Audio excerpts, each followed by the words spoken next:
Halo Sobat PPPK 2021, kali ini kita akan melanjutkan pembahasan mengenai tryout online nasional kompetensi teknis untuk keguruan untuk yang part yang kedua. Oke, nomor 11, penilaian sikap tergolong dalam dimensi belajar yang dikembangkan dalam membantu peserta didik mengembangkan berpikir kritis dan kreatif adalah, jawaban yang tepat adalah habits of mind atau perilaku berpikir. Nah, di sini ada kata kunci ya, membantu peserta didik mengembangkan berpikir kritis dan kreatif, dan penilaiannya adalah penilaian sikap. Jawabannya adalah habits of mind atau perilaku berpikir. D. Nomor 12. Unsur-unsur komunikasi berdasarkan definisi dan model komunikasi dalam konteks pesan dalam bentuk simbol-simbol dilewatkan dari komunikator ke komunikan diantaranya melalui panca indera, yaitu merupakan, jadi ini unsur-unsur komunikasi ya, kemudian dilewatkan dari komunikator ke komunikan, dilewatkan, ditransmisikan, kan seperti itu. Nah, ini adalah salah satu materi dalam seri belajar SIM PKB. Mungkin teman-teman bisa membaca lebih detail pada materi tersebut. Jawaban yang tepat adalah B, saluran dan media ya, karena di sini ditanyakan mengenai bentuk simbol-simbol yang dilewatkan. Jadi memerlukan suatu media atau saluran. Nomor 13. Anderson dan Caldwell melakukan revisi ke kawasan kognitif. Tingkatan pada kawasan kognitif kecuali ya, yang tidak termasuk dalam kawasan kognitif. Berarti bisa kita jawab kawasan yang masuk ke dalam kawasan sikap, yaitu adalah C, penerimaan receiving yang meliputi kesadaran akan adanya sesuatu, ingin menerima dan memperhatikannya. Ini masuk dalam kawasan sifat. Jadi jawabannya adalah C. 14. Keterampilan berpikir tingkat tinggi memiliki beberapa aspek. Pemikiran imajinatif menghasilkan banyak kemungkinan solusi berbeda. Alternatif jawaban dan bersifat lateral merupakan bagian dari aspek keterampilan berpikir tingkat tinggi sebagai. Jadi seperti kita ketahui bahwa berpikir itu kan ada dua. Ada yang berpikir konvergen, ya, biasa juga disebut berpikir vertikal, begitu. Itu adalah berpikir analitis, ya, memusat, ya. Kemudian yang kedua adalah divergen. Divergen yang sering juga disebut sebagai berpikir lateral, ya, menyamping, menyisi, begitu, karena memiliki berbagai alternatif jawaban, solusi berbeda-beda. Maka itu adalah berpikir kreatif. Nah, di sini ada kata kunci lateral, alternatif jawaban, solusi berbeda. Berarti ini adalah berpikir kreatif, yaitu adalah creative thinking. B. 15. Penilaian dilaksanakan melalui 3 pendekatan, yaitu assessment of learning, penilaian akhir pembelajaran, assessment for learning, penilaian untuk pembelajaran, dan assessment as learning, penilaian sebagai pembelajaran.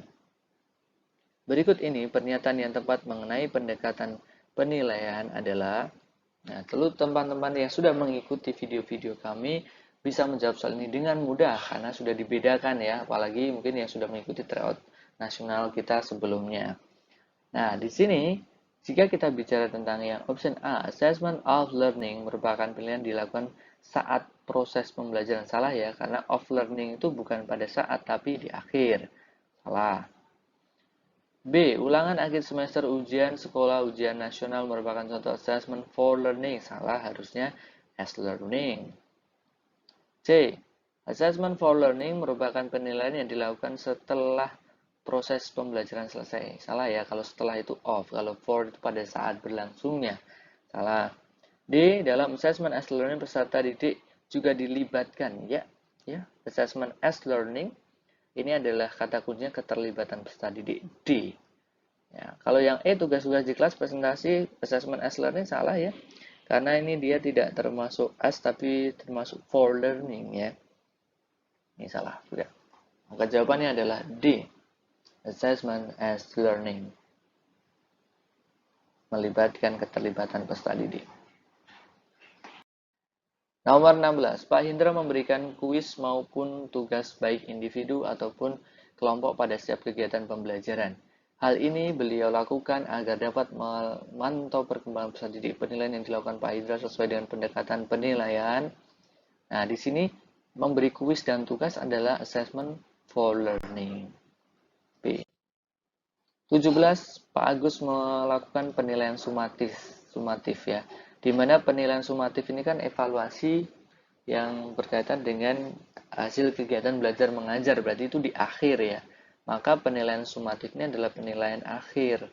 Kalau penilaian akhir adalah assessment of learning. Jawabannya adalah E. Nomor 18, Bu Freya akan mengadakan pilihan KD 3.1 membuat model bentuk molekul dengan menggunakan bahan-bahan. Jadi ini membuat model molekul menggunakan bahan-bahan yang ada di lingkungan sekitar atau perangkat lunak komputer. Jadi membuat model itu kan adalah produk ya, berarti penilaian yang dinilai adalah penilaian produk tentunya. Jadi jawabannya adalah E. 19. Guru matematika menemukan fakta bahwa hasil belajar materi aljabar 80% tidak mencapai batas kriteria minimal. Nah, melalui hasil identifikasi masalah tersebut, guru merasa metode pembelajarannya tidak tepat, sehingga guru tersebut melakukan suatu penelitian tindakan kelas atau PTK dengan mengganti atau menggunakan metode X untuk memecahkan masalah pembelajaran tersebut. Rumusan masalah yang tepat untuk dikaji dalam PTK tersebut adalah, berarti kan PTK-nya berupa apakah metode pembelajaran X ini dapat meningkatkan hasil belajar siswa, sehingga yang tadinya masih 80% tidak mencapai batas kriteria ketuntasan minimal, kemudian berubah menjadi lebih baik, kan begitu. Berarti jawaban yang tepat adalah C, apakah metode pembelajaran X dapat meningkatkan hasil belajar siswanya. Nomor 20. Perhatikan kalimat berikut, mendeskripsikan hukum kekekalan momentum. Kalimat tersebut terdapat dalam komponen RPP. Mungkin hati-hati, mungkin banyak yang menjawabnya adalah kompetensi dasar atau KD ya. Tapi jika kita lebih detail lagi bahwa mendeskripsikan hukum kekekalan momentum, berarti ini adalah submateri, cuma satu ya, satu materi yang disampaikan di sini, satu submateri saja. Nah itu lebih detail, berarti itu adalah indikator pencapaian kompetensi. Jika kompetensi dasar itu memuat beberapa submateri, misal mendeskripsikan hukum kekekalan energi, penerapannya, ya, dan kebermanfaatan dan sebagainya seperti itu. Jadi mengandung beberapa submateri. Tapi jika dia menyebutkan hanya satu submateri saja, maka itu termasuk dalam indikator pencapaian kompetensi atau IPK. Maka jawabannya adalah D. Demikian pembahasan kita mengenai tryout nasional yang kedua kompetensi teknis pedagogik. Semoga bermanfaat. Untuk Sobat PPPK 2021, saksikan video-video kita selanjutnya dan ikuti setiap penyelenggaraan tryout nasional untuk membantu teman-teman mempersiapkan diri sebaik mungkin dalam seleksi PPPK 2021. Salam cerdas, salam hebat. Terima kasih.